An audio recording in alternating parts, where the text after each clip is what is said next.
Well, this morning we are continuing our CBS investigative series, Crime Without Punishment, that looks at the disturbing rise of unsolved murders in the U.S. Jackson, Mississippi has experienced a spike in killings with more than 150 murders last year, and about 4 in 10 remain unsolved. So Chief Investigative and Senior National Correspondent Jim Axelrod is with us now. He went to Jackson to see the toll that this takes of these unsolved murders on relatives of those who have been killed. Thanks for joining us again. Thank you for having us. I'll tell you, there are the numbers, and then there's the pain and the suffering behind the numbers.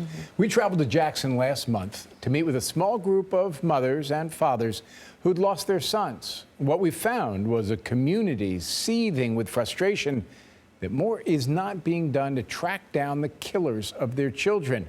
We also found an overwhelmed police department that says it couldn't possibly keep pace with the violence. Everyone in this room who has had a member of their family murdered, raise your hand. When we started calling mothers who'd lost their children to murder in Jackson, Mississippi, word got around, and more than 30 people arrived for our interview. Put your hands up if you feel like you've had to investigate your own loved one's death. The pain in this room in Jackson was overwhelming. They didn't investigate my case. And more just kept coming, wanting their stories heard. Even the detective when I talked to him, they hung the phone up in my face. Willie Mack is himself a former homicide detective at the Jackson Police Department. Where the ambulance at? His daughter was shot to death in 2017. Hang on, how many years were you with Jackson PD? 24 years. You had 24 years in, and when you call the detective investigating your daughter's death, you don't get your calls returned? I don't get no call return. To understand better the depth of their suffering, we sat down with 3 mothers from the group. My son, his name is Kenlon Thompson Jr. He was murdered April the 1st, 2021. Zachary Ryan Robinson. He was murdered on April 29th of 2014. Ryan, he was murdered November 26, 2020 on Thanksgiving, a day after my birthday. Margie Allen, Danita Williams, and Lucinda Wade Robinson are talking about their sons, all younger than 22, all gunned down in the city of Jackson, Mississippi. Population, 153,000. Has there been any arrest made in either of these 3 cases? No. Not one arrest? I was showed a picture of my baby on the side of the road. I was showed some information, and I was told to go solve my own crime. Go solve your own crime? And bring them the evidence, and I would take it to them. In Jackson, the capital of Mississippi, the numbers are stunning. 156 homicides last year, one of the highest per capita homicide rates in the entire country. Do you feel murder is being treated differently here? Murder is at the bottom of the totem pole. It's normal. A young black male is going to die tomorrow. We have 3 over the weekend. We can't get to you right now. The whole system is backlogged. James Davis is the chief of the Jackson Police Department. Does not solving homicide cases erode the trust the community has in the police department? Of course, we tell these citizens the truth. We don't tell them that we can solve a case without the facts, you know? Chief Davis told us Jackson PD's ability to solve murder cases depends on processing evidence at the state crime lab, which he says is overwhelmed. I can use more police officers.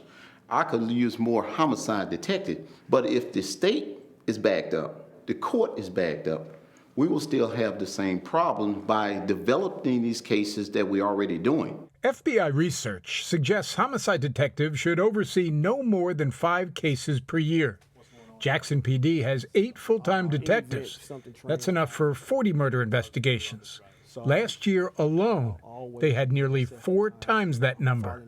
I don't think any police department in the nation can say that they got enough resources. Jackson homicide detective Sergeant Kevin Nash works in an office where each desk is piled high with files.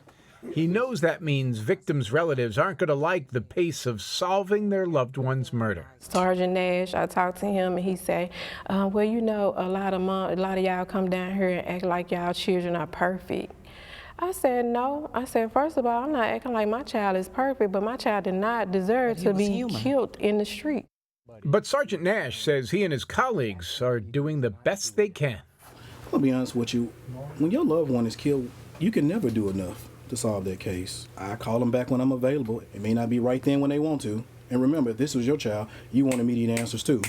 I will always tell you that the Jackson Police Department can do a better job. Jackson Mayor Chokwe Antar Lumumba knows all too well what unsolved crime can do to a family. My brother was shot in the head in Jackson, Mississippi. So we're no friend of crime, right? And no one was ever arrested for that.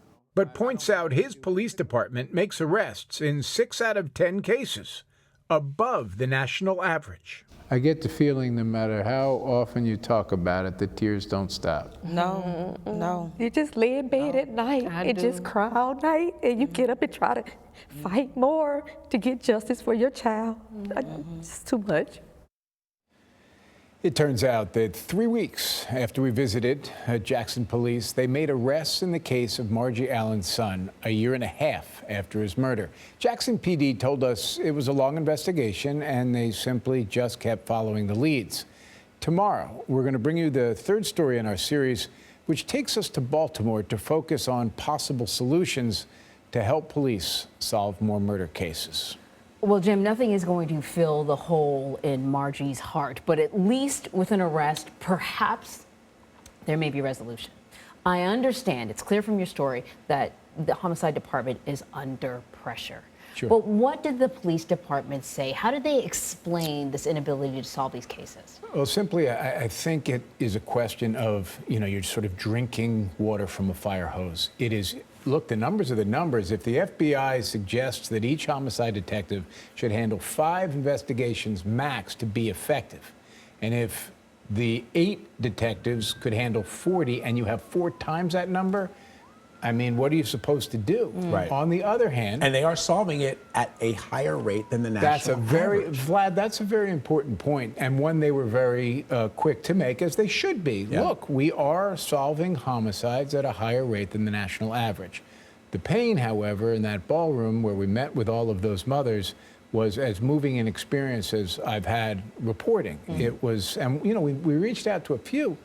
The ballroom kept filling with person after person, victim after victim. It was quite overwhelming. Yeah, I think it's one of the things that I wanted to ask you when you came on to share your reporting on CBS Mornings, Jim, which is clearly it's not just an issue of overwhelming the police department. It's the fact that these murders are happening, and that speaks to a larger issue. And Anne-Marie, you've talked about this before. There are underlying causes to these crimes. They include poverty, they include neglect, they include lack of education, lack of services.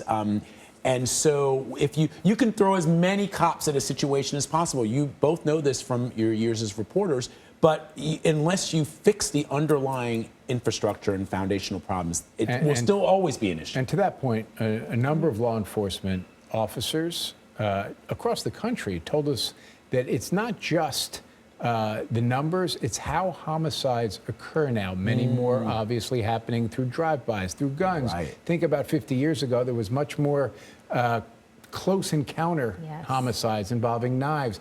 The kinds of homicides that take place are also more difficult to solve when the killer and the victim don't know each other. Right. So the type of homicide has also changed over the last 50 years, and that also adds a degree of difficulty in terms of clearing the case. That makes a lot of sense. And as you say, Jim, this is not unique to Jackson, Mississippi. And I just, as you both pointed out, the fact that you asked for just a couple of people to show up and you saw the number of people turn up at that auditorium is heartbreaking. And there will be a half-hour documentary that drops tonight that deals more with what happened in Jackson. It's tough stuff. It's important stuff to take in and realize this is the situation, not just in Jackson, but in many places around the country. And tomorrow we'll look forward to your reporting. You go to Baltimore and you offer some hope and some solutions. We've demonstrated these problems tomorrow we'll give you some solutions. Love it. Jim, thank you as always, my friend. And the CBS Reports documentary, Crime Without Punishment, Fighting for Justice, premieres tonight at 8 p.m. Eastern right here on the CBS News Stream.